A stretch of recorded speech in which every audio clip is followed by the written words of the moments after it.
One nation one election को लेकर bill Lok Sabha में पेश कर दिया गया। केंद्रीय मंत्री ने इसको लेकर 129वां संविधान संशोधन बिल पेश किया।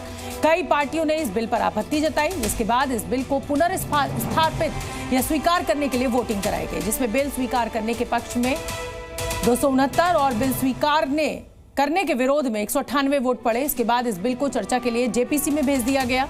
सरकार की ओर से गृह मंत्री ने कहा कि वो इस पर जेपीसी बनाने के लिए तैयार है। स्पीकर ने कहा कि जब जेपीसी बनेगी तो इस बिल पर विस्तार से चर्चा होगी और इसमें सभी दलों के सदस्य होंगे।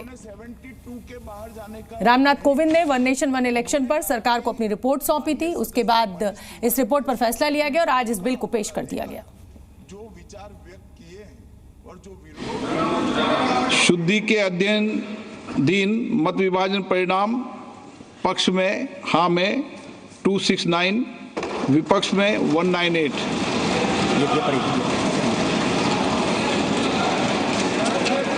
बहुमत के पक्ष में मतदान हुआ। बहुमत प्रस्ताव के पक्ष में हाँ। तो देखिए, समर्थन और विरोध भी हम आपको दिखा रहे हैं कि किस किस दल ने समर्थन किया, किस दल ने विरोध किया। कांग्रेस नेता गौरव गोगोई ने आरोप लगाया कि एक देश एक चुनाव के जरिए पैसे बचाने के तर्क में कोई दम नहीं है। मोदी सरकार संघीय ढांचे को खत्म करना चाहती है, जिस पर केंद्रीय मंत्री गिरिराज सिंह ने पलटवार किया। क्या कुछ कह रहे हैं दोनों नेता, आप सुनिए। बहुत करोड़ों पैसा खर्च हो रहा है और वो पैसों को बचाने की कोशिश कर रही। मात्र 3700 करोड़ का खर्च है एक लोकसभा चुनाव के आयोजन में। ये भारत के पूरे संघीय ढांचे को खत्म करना चाहते हैं, चुनाव आयोग को और ये ताकत देना चाहते हैं। पूरे संसद को, विपक्ष को एक साथ होना चाहिए। इसलिए एक साथ होनी चाहिए कि ये कोई नई बिल नहीं आ रहा है। 1967 तक जब हम वन नेशन वन इलेक्शन में ही चल रहे थे, कांग्रेस ने कसम खा लिया है कि नरेंद्र मोदी जी के हर पहल को हम विरोध करेंगे। तो अब आपके लिए यहाँ पर एक पक्ष समझना और जरूरी है, और वो ये है कि संविधान संशोधन बिल है ये एक देश एक चुनाव, यानी one nation one election bill जो है उसके लिए संविधान में संशोधन करना पड़ेगा। और ये नियम है कि अगर संविधान के किसी भी एक्ट में संशोधन होना है तो मंजूरी के लिए 2/3 सांसदों का समर्थन जरूरी है।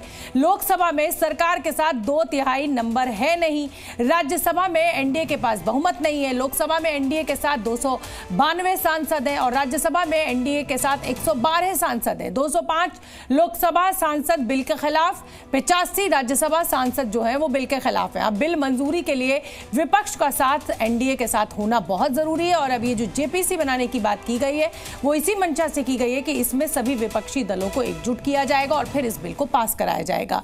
कांग्रेस का यह कहना है कि इस बिल के जरिए एक साथ चुनाव करवाकर बीजेपी जनता को बरगलाना चाहती है। जवाब में बीजेपी पूछ रही है कि क्या 1971 से पहले के साथ जो चुनाव संघीय ढांचे पर चोट था, सदन में डिस्कशन में आएगा तब हम लोग देखेंगे। क्योंकि बहुत सारा अगर आप उनकी खूबियां गिना रहे हैं तो उसमें बहुत सारी खामियां हैं। सबसे पहले खामियां तो ये है कि सेंट्रल का इलेक्शन बहुत डिफरेंट होता है और स्टेट का इलेक्शन डिफरेंट होता है। एक वन नेशन वन इलेक्शन के तहत आप पूरे देश की जनता को, स्टेट के इलेक्शन को भी अपने साथ मैनिपुलेट करना चाहते हो, तो ये आने दीजिए सदन में, तो बहुत सारे डिस्कशन में पॉइंट निकलेंगे। आज की व्यवस्था में इलेक्शन कैलेंडर आप जब देखते हैं, देश के किसी कोने पे पूरे साल एक ना एक चुनाव चलते रहते हैं। पूरी सरकार की व्यवस्था, पॉलिटिकल पार्टीज के नेतृत्व सब इसी में जुड़े रहते हैं। विकास बैकसीट पर जा रहा है। तो देखिए, एक देश एक चुनाव पर क्या क्या दलीलें दी जा रही हैं। पक्ष में बोल रही है एनडीए सरकार और विपक्ष क्या कुछ कह रहा है, तो अब आपको यहाँ पर समझना चाहिए।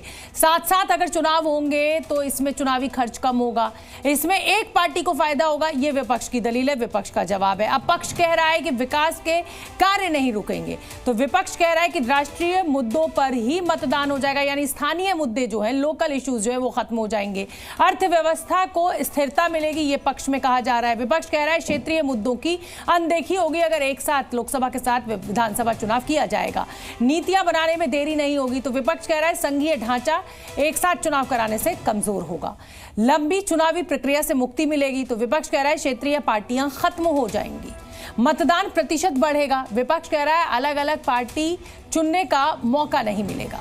तो कुल मिलाकर क्या पक्ष कह रहा है और क्या विपक्ष कह रहा है ये हम आपको बता रहे हैं, लेकिन अभी ये बहुत दूर की कौड़ी है। आज ये बिल पेश किया गया है, इस पर सहमति बनी है, अब इस पर जेपीसी बनेगी, उसके बाद ही चर्चा होगी और तभी ये बिल जो है वो कानून में लाया जा सकता है। लेकिन यहाँ पर यह भी समझना होगा कि किसी भी संविधान को बदलने के लिए आपको 2/3 बहुमत की जरूरत होती है, जो एनडीए सरकार के पास न लोकसभा में है और न राज्यसभा में है। कांग्रेस सांसद प्रियंका गांधी का कहना है कि एक राष्ट्र एक चुनाव विधेयक पर कांग्रेस सांसद प्रियंका गांधी कह रही है कि ये संविधान विरोधी विधेयक है, ये हमारे राष्ट्र के संघवाद के खिलाफ है, हम इस विधेयक का विरोध कर रहे हैं। सुनिए क्या कुछ कहा प्रियंका गांधी ने आज संसद में। Anti-constitutional bill. It's against the federalism of our nation, and we are opposing the bill. Anti-constitutional bill. It's against the federalism of our nation, and we are opposing the bill.